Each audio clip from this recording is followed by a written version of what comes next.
Okay, ladies and gentlemen, so what I'd like to do is show you how to graph the tangent and the cotangent function when there's not any transformations, but when there is a change in the period of the graph. And as well as you're going to see, we're also going to have some stretching and compression based on A.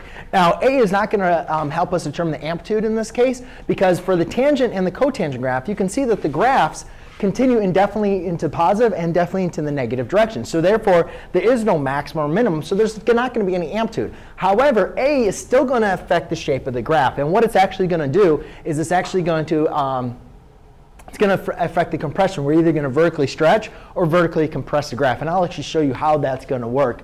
Then again, just like we did for sine and cosine, we have B, which is going to affect the period. Now, for tangent and cotangent, you can see the period, the distance that it takes for the graph to create one cycle is actually smaller than it was for sine and cosine. The distance from negative pi halves to pi halves, as well as from 0 to pi, you can see, is only pi. So the graphing is very similar to how we do sine and cosine, except for the numbers. One, we don't have an amplitude. And then two, the period, instead of being 2 pi, it's just going to be pi. So I did not write down the problem. So let's go ahead and see what the problems are here. The first problem we're going to do is y equals 3 tangent of x over 4.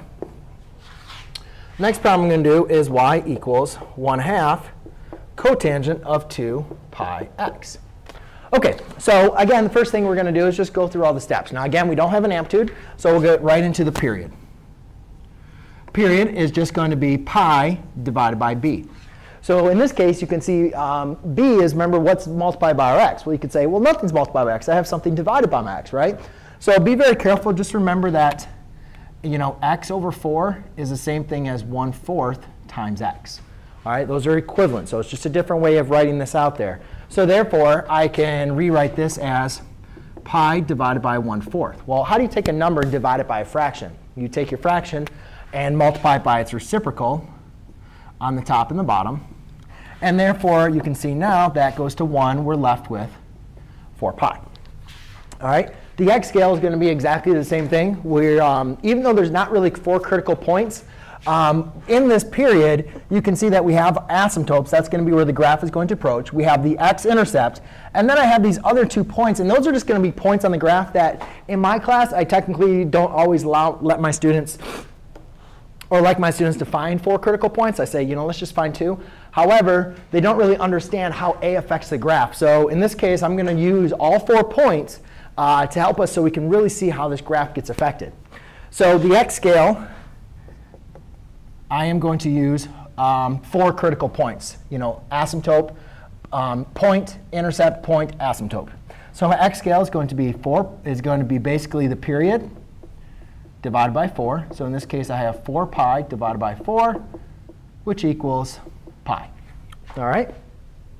And now there's no other transformations, right? So we're not dealing with shifting left or right or up or down. So let's go ahead and graph. Now, we are going to do the graph. We're going to do 2 periods, OK? Where here I only have 1 period. Now, in this case here, you can see that I'm starting at 0. I'm going to do 2 periods to the right in this case. So you can see that my intercept is still going to be exactly the same here. I'm going to start at 0.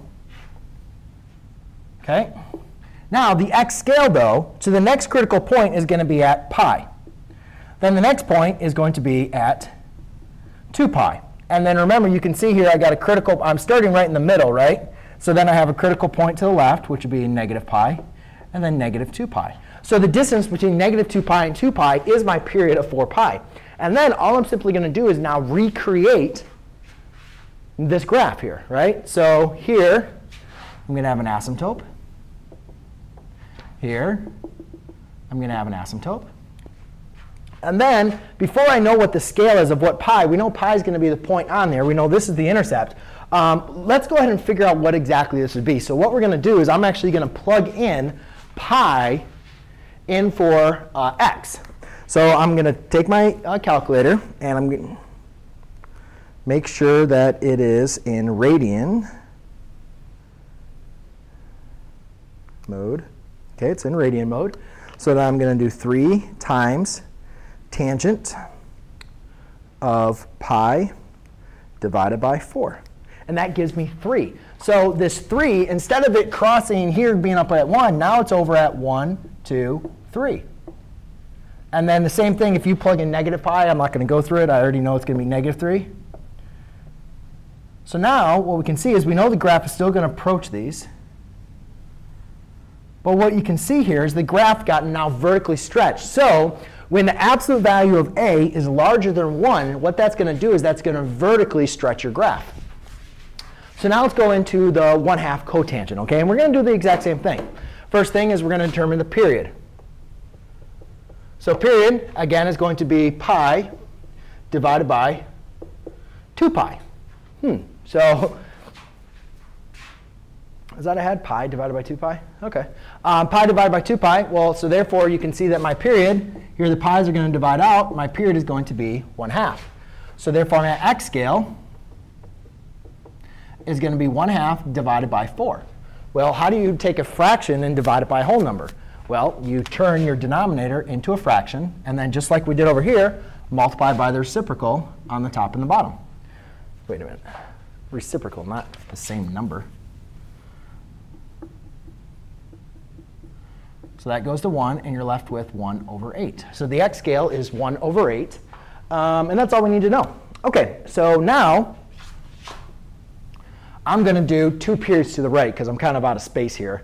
Oh, I did this last time I did this. We're doing 2 periods, right? Sorry about that. So let's go back over here. So if I'm going to do 2 periods to the right here, so the next one is going to be 3 pi, 4 pi, 5 pi, 1, 2, 3, and then 6 pi.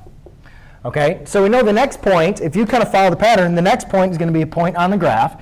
This is going to be your intercept, point on the graph, and then your asymptote. Now, you can plug in 5 pi into your calculator, and I would recommend doing that. You know, do 3 tangent 5 pi divided by 4, do 2 tangent 3 pi divided by 4, because those are the points that are on the circle. But what you'll notice is those points, again, are going to give you -3 and +3.